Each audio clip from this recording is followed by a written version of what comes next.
It's Blessed versus DuBronx inside the Octagon this weekend in Las Vegas.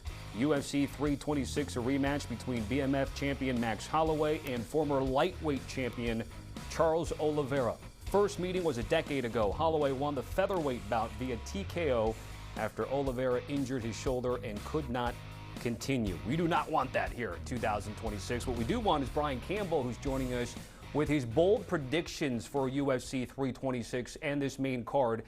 I think I'm actually more hyped about the main event than I was Gaethje Pimblett BC in the Paramount era on these numbered events so far this year. But give me a bold prediction between these two vets.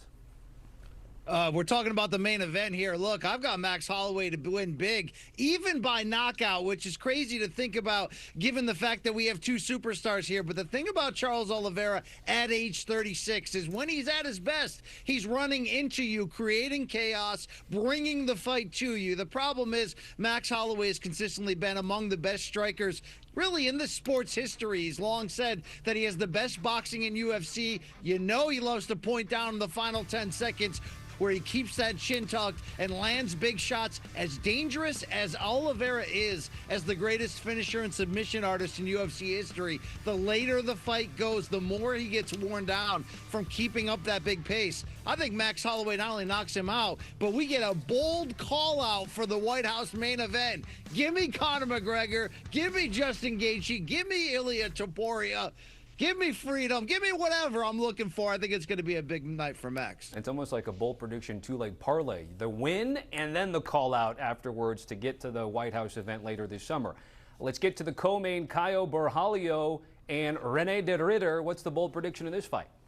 Yeah, two top 8 middleweights looking to bounce back from a defeat and get right back into true title contention. I just think there's too many things going for Caio Borralho in this matchup. RDR is great on the ground, a submission sublime expert, but his striking is unorthodox and really lacks the craft. Borralho stuffed 76% of takedown attempts against him. I think he's going to stuff every single one against RDR and keep this fight a kickboxing match on the feet, which favors Borralho with the cleaner striking. He is a southpaw who bounces well on his feet, goes in and out, doesn't stay around long. I think Caio Borralho regains the form that started his UFC run with 7 straight wins, and we could see him knocking on the door once more for a title opportunity. Let's continue down the main card. We get Raul Rosas Jr. and Rob Font, and really for Rosas Jr., since that Christian Rodrigues loss has really kind of re-injected and inserted himself back into the conversation in the division here. But what's the bold prediction for this particular fight?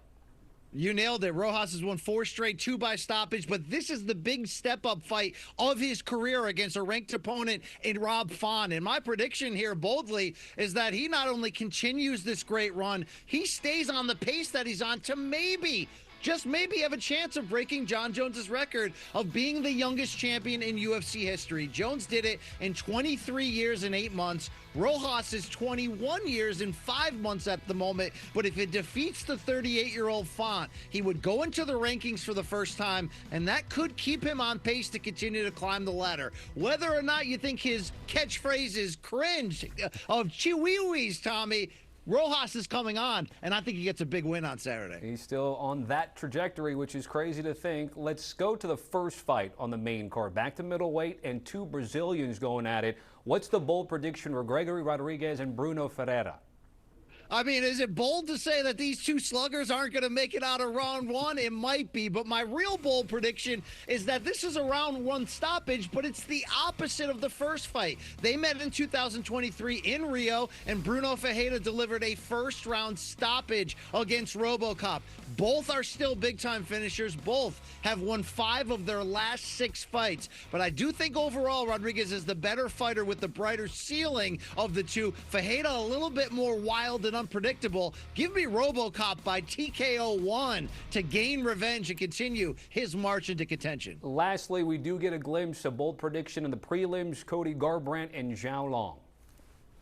Cody Garbrandt, remember a decade ago, he was the bantamweight champion. He was 11-0. He was only 24 years old, and he looked like the future of the sport. Since then, unfortunately, Garbrandt is just 3 wins, 7 defeats. He's riding a 2-fight losing skid, but he'll be in the featured preliminary bout, simulcast live on CBS. And I do think he bounces back with a win. He's taking on an opponent in Xiao Long who has lost a bunch before, is probably the lowest rated opponent that Garbrandt has faced in his UFC career, if you can believe that, because he went on a stretch of only fighting elites and title contenders. He's still got the power, does Garbrandt, at 34, and he has shown signs along the way that maybe he could recapture a bit of what once made him great. I'm not saying, Tommy, this guy's going to be wearing the title again, but I do think he can bounce back with a bang, record the stoppage, and remind us of who No Love still might be. All right, that's Brian Campbell with his bold predictions for this numbered card. BC, great stuff as always.